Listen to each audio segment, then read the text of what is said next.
आम्ही 15 ऑगस्टला मग स्वातंत्र्याचे 2 व्याख्या आहेत.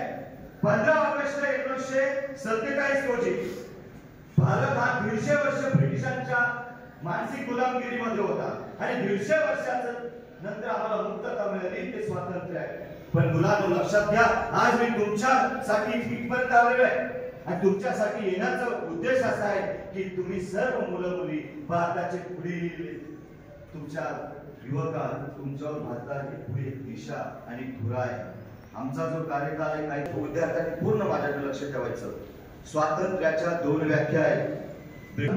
आज संपूर्ण भारत एका विशिष्ट मानसिकतेच्या गुलामगिरीमध्ये जगत होता.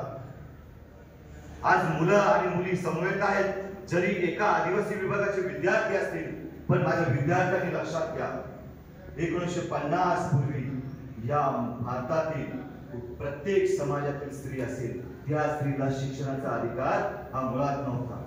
गावकुसाच्या बाहेर असणारा दलित असेल, आदिवासी असेल, इथला भोजन असेल, इव्हन इथला ब्राह्मण का असेल ना, त्याच्यामध्ये सुद्धा समानता नव्हती.